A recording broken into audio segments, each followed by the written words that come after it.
This happened when I was in my first year of middle school, during summer vacation. Every year, my family would visit our relatives in the countryside for a few days. But that year, my older sister was in a car accident, so my mother stayed behind to take care of her. I ended up going alone with my father.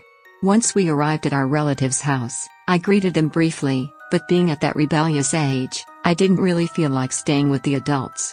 So, I wandered around the village alone until dinner time. I had been visiting this area every year since I was a child, so I was familiar with the surroundings.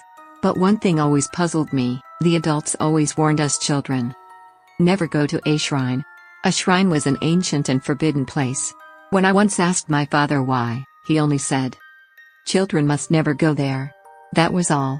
This only made me more curious. I wanted to go see it for myself, but I was too scared to go alone. Just then, a girl who lived nearby, approached me and asked, "What are you doing?" B and I had been friends for years. Whenever I visited the countryside, we would always play together.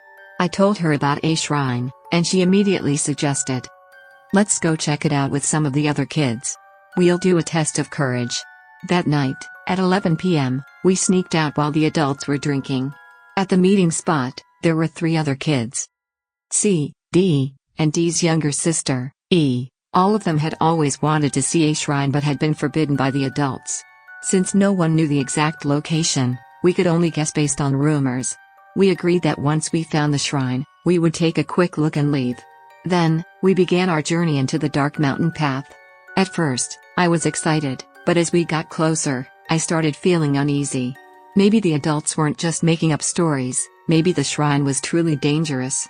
Finally, we arrived. There it was, a shrine. It was tiny, with an old, weathered torii gate at the entrance. The moment I saw it, I regretted coming. Something felt deeply wrong. I wanted to leave, but B and C were already moving forward. I couldn't leave them behind, so I reluctantly followed. The shrine was disappointingly small, just a torii gate and a small wooden altar barely 2 meters away. B sighed. "What? That's it?" C laughed. "This isn't scary at all." D hesitated. "Let's go back," E added. "Our parents will be mad." I agreed with D and E, and we were about to leave, but then C did something terrible. He opened the altar's doors without warning.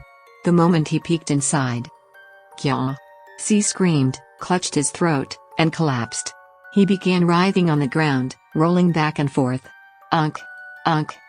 He was making horrifying, choking noises.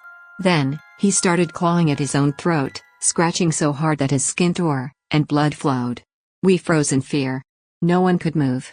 Then, suddenly, he bolted. "I'll get my grandfather." D ran after her. "Wait. I'll go too." B and I stayed behind to hold down C, trying to stop him from scratching his throat. But his strength was unnatural. His thin body shouldn't have been so strong, yet he kept breaking free, his nails digging deeper into his bleeding throat. After what felt like forever, we heard footsteps approaching. E and D returned, bringing an old man, E's grandfather, F. The moment F saw C, he yelled, "Nodogami-sama! The throat-biting spirit!" F turned to D. "Go to the village elder. Bring the old woman here." Then he told us, "You 3, go home. It's too dangerous. The old woman will take care of this." We wanted to stay, but the fear was overwhelming. We obeyed and ran home. By the time I reached the relative's house, the whole family already knew. My father was furious. "How many times did I tell you not to go there?" I sobbed, feeling deep regret. C was suffering because of me. But my uncle reassured me. "It's our fault too. We never properly explained why a shrine is dangerous. But don't worry, C will be fine. The old woman will save him." I finally asked, "What is Nodogami-sama?" The adults explained. "Long ago, in this village, there was a family who was outcast. A mother and her child were abandoned. They starved to death. Before dying, the child cursed the village. 'I will bite their throats. I will make them suffer like we did.' After that, many children began clawing at their own throats. Some bled to death. Finally, a wandering exorcist sealed their remains inside a shrine's altar. That's why children are forbidden to go near it. If a child opens the altar, the curse is unleashed. Only the descendant of the exorcist, the old woman, could suppress the curse." The next morning, She arrived at our house. She simply said, "C was saved in time. Never go near that place again." Then, she left. C recovered completely. Not even a scar remained on his throat. Even as an adult, I never returned to a shrine. It wasn't a dream. It was real. The memory is still burned into my mind.